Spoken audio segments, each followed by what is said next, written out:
Bismillahirrahmanirrahim. Allah's name I begin with the most compassionate and merciful. Rabbi shrah li sadri wa yassir li amri wahlul uqdatam min lisani yafqahu qawli. Now I am going to start lecture 2 about the active voice and passive voice.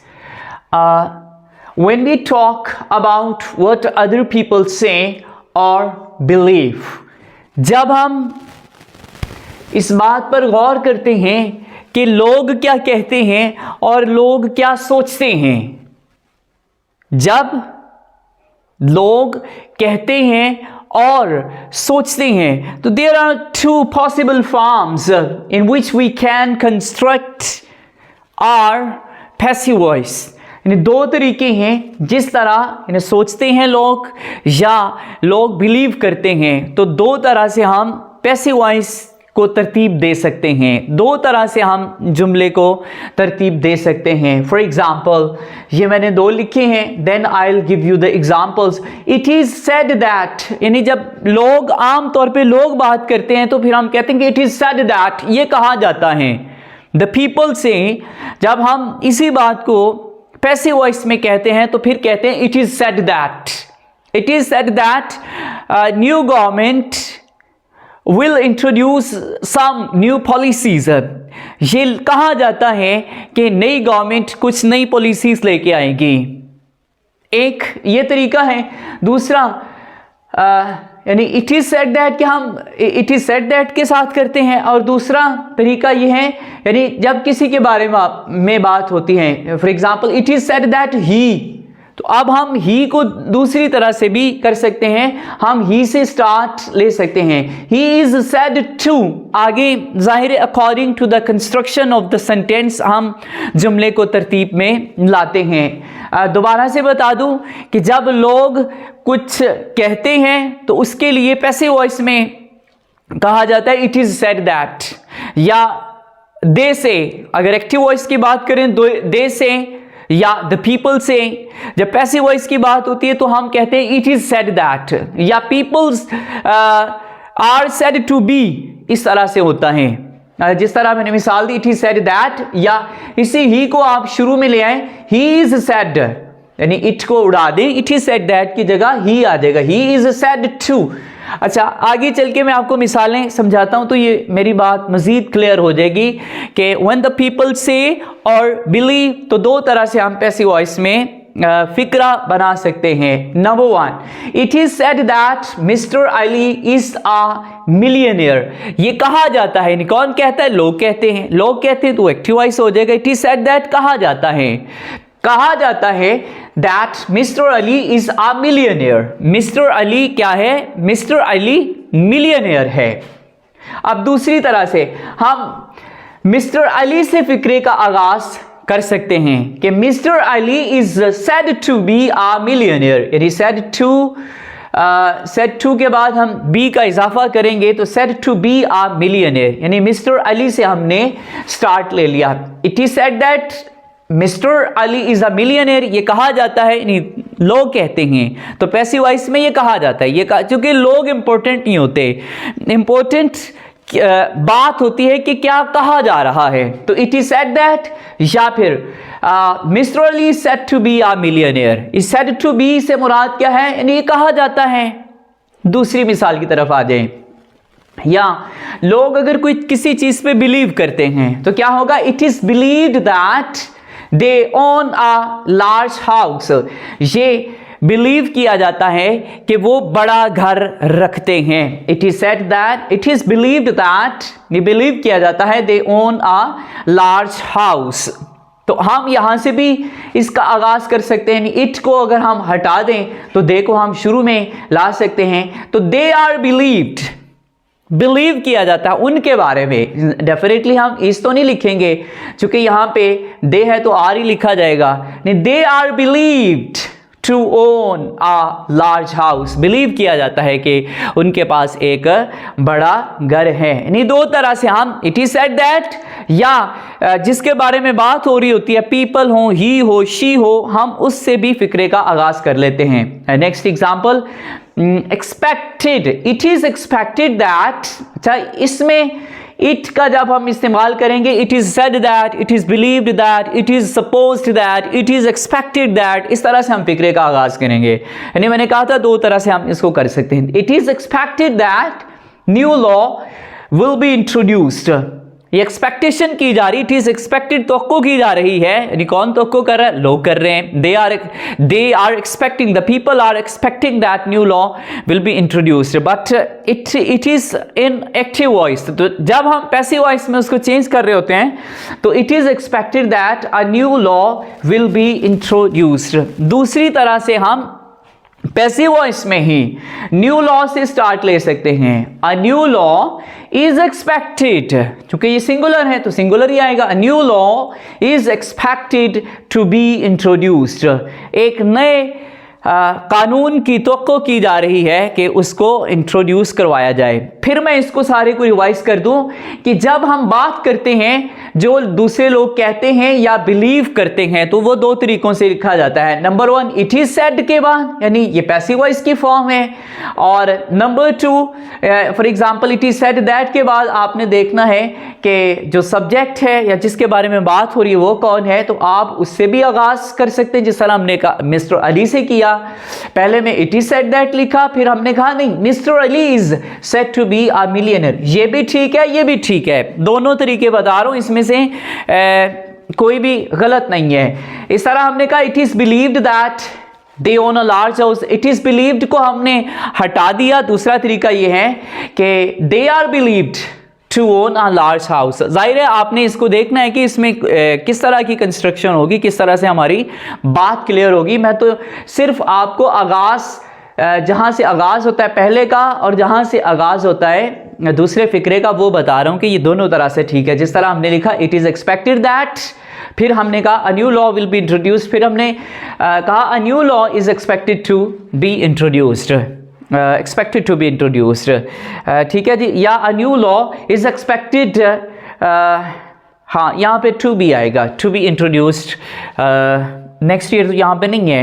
तो ये दो तरीके हैं कि जब लोग सोचते हैं या फिर लोग बिलीव करते हैं, लोग तवक्को करते हैं, तो उसको हम दो तरह से एडजस्ट करते हैं, हम दो तरह से मैनेज करते हैं पैसिव वॉइस में, इंग्लिश लैंग्वेज में जी। Be supposed to, be supposed to का मतलब है, यानी बी सपोज्ड टू का मतलब फर्ज करने के मानों में आता है, लेकिन in passive voice it is used in the meanings of said to, यानी बी सपोज्ड टू से मुराद लिया जाता है said to. Example with example it would be very clear for you. For example I would like to read that book, I would like to read that book. मैं वो किताब पढ़ना पसंद करता हूँ। It is supposed to be very good. ये बहुत ही अच्छी supposed की जाती हैं, तो supposed से मुराद है it is said to be very good, यानी कहा जाता है कि ये बहुत ही अच्छी है। यानी जब be supposed to को हम पैसिव वॉइस में इस्तेमाल करेंगे तो ये अमूमन said to के मानों में इस्तेमाल होगा, यानी it is supposed to, it is said to, ये कहा जाता है। Now I am moving towards empty subjects. Empty subjects क्या होते हैं?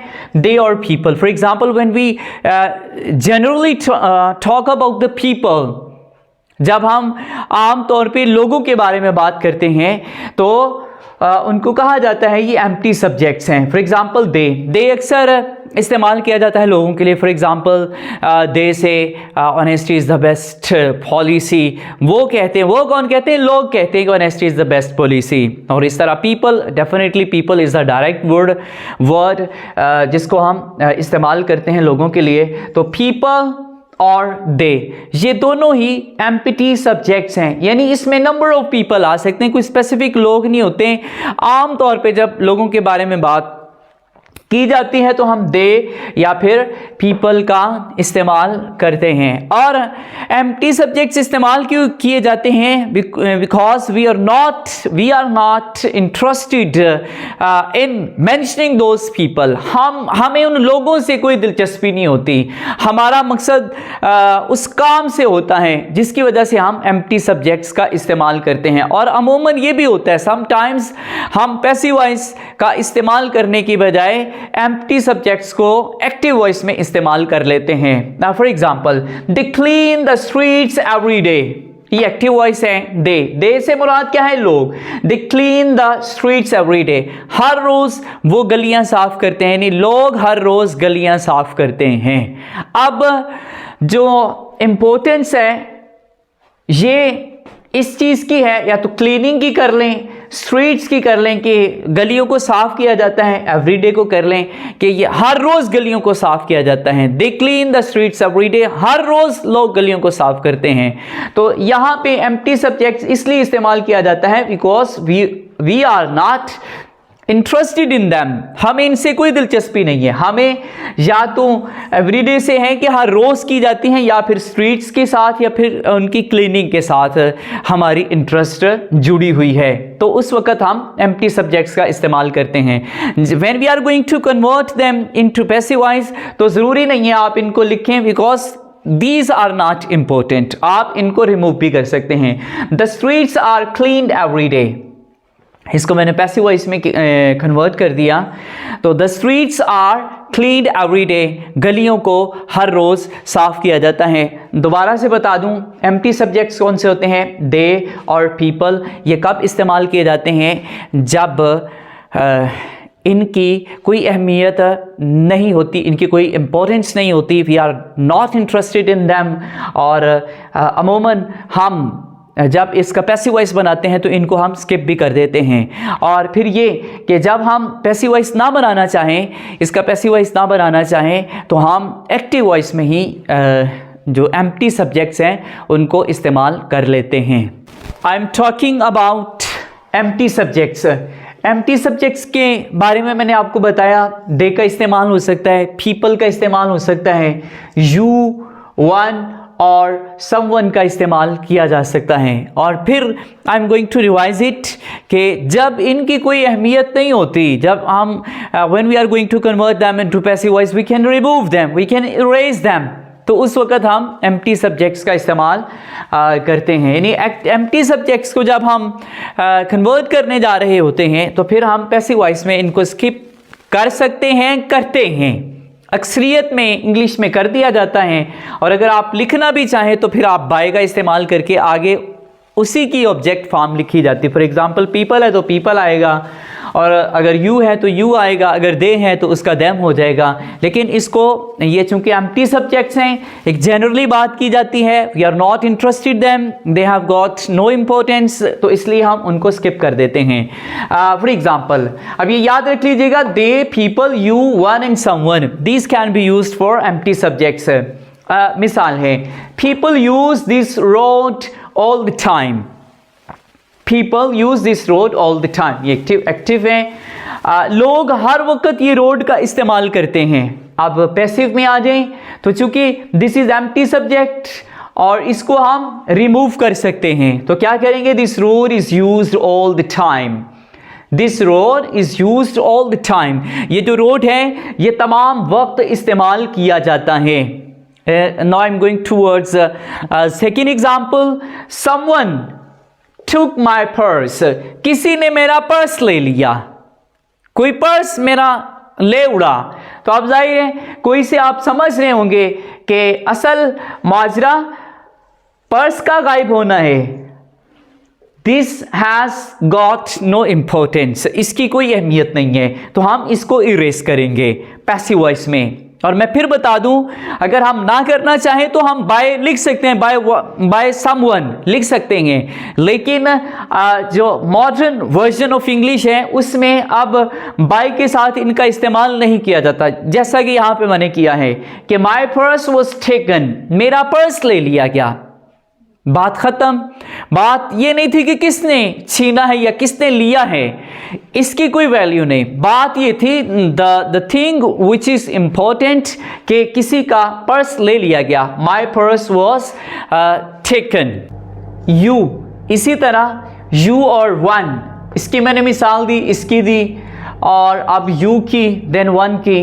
यू भी एम्प्टी सब्जेक्ट में आता है, तो you should check the accounts, you should check the accounts, तुम्हें अकाउंट्स चेक करने चाहिए। अब चूंकि ये एम्प्टी सब्जेक्ट में है तो इसको हम रिमूव कर देंगे पैसिव वॉइस में। तो क्या है, the accounts should be checked, accounts check किए जाएं। चूंकि हमें यू से गर्ज नहीं है, हमें गर्ज है चेकिंग ऑफ द अकाउंट से, कि अकाउंट चेक करना, it has got the value, it has got the importance. हमें इस बंदे से कोई गर्ज नहीं है। तो जब हमने पैसिव वॉइस किया, the accounts should be checked. अगर हम यू की जगह वन लिख दें, वन से मुराद है कोई शख्स, one should check the accounts, यानी किसी को अकाउंट चेक करने चाहिए, तो उसमें वन दोबारा से उड़ जाएगा, क्योंकि ये we are not interested in one, तो the accounts should be checked, ये इसी तरह ही होगा। Now I am going to tell you about active infinitive and passive infinitive. First of all, I will tell you what is infinitive. Infinitive है क्या? इसको उर्दू में हम कहते हैं इसमें मस्दर।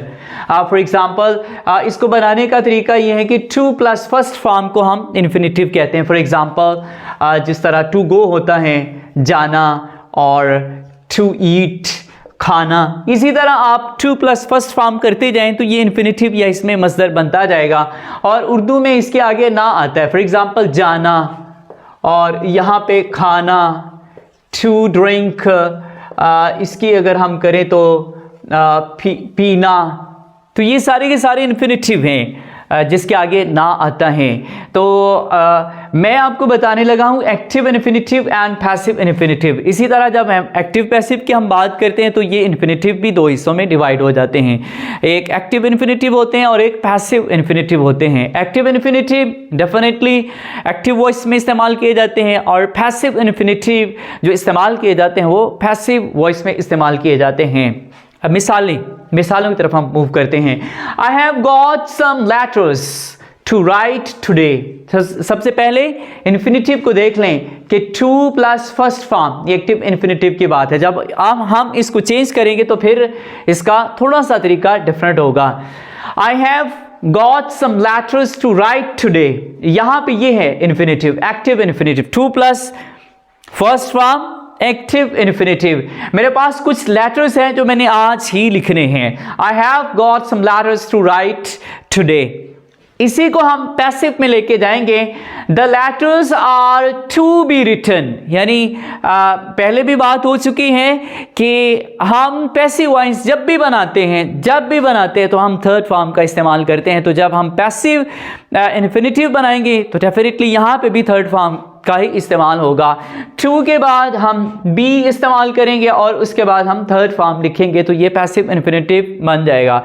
To write, to be written, to write, to be written. This is passive infinitive. Next example is we have got this bill to pay without delay. आज हमने हर हाल में बिल को पे करना है, इसमें किसी किस्म की डिले नहीं होगी। To pay active infinitive. To be paid is to, यहाँ पे be है, to be paid ये पैसिव इन्फिनेटिव, जाहिर है इसमें टू तो यहाँ पे मौजूद है और टू के बाद हमने फर्स्ट फॉर्म लिखी हुई है बी, टू बी। तो बी के बाद चूंकि ये बी के बाद थर्ड फॉर्म इस्तेमाल होगी, चूंकि ये पैसिव वॉइस है या हम पैसिव इन्फिनेटिव बना रहे हैं। To pay, to be paid. Okay जी, this bill is to be paid without delay. ये बिल पे किया जाना है बगैर किसी ताखीर के। तीसरी मिसाल की तरफ हम चलते हैं। ये शुड हैव है, शुड हैव को भी इन्फिनेटिव कहते हैं but it is perfect infinitive. ये क्या है? Perfect infinitive. ये जो शुड हैव है ये परफेक्ट इन्फिनेटिव है और इसमें शुड हैव के बाद थर्ड फॉर्म इस्तेमाल की जाती है। शुड हैव के बाद थर्ड फॉर्म इस्तेमाल की जाती है। इसको मैं पढ़ देता हूं। People should have told us, लोगों को हमें बताना चाहिए था। तो जब हम इसका पैसिव वॉइस बनाएंगे तो ये शुड हैव बीन में कन्वर्ट हो जाएगा, यानी डेफिनेटली ये स्टार्ट में चला जाएगा। तो we should have been told, we यानी ये परफेक्ट इन्फिनेटिव है। जब हम इसको चेंज करेंगे पैसिव वॉइस में तो शुड हैव के बाद हम बीन का इस्तेमाल करेंगे। तो we should have been told. ये this was Dear students, for this day, if you want to join my Zoom class, you can contact me at my WhatsApp number. आज तक के लिए इतना ही. अल्लाह ताला आपका, मेरा, हम सब का हामी नासिर हो. अस्सलामु अलैकुम व रहमतुल्लाहि व बरकातुहू.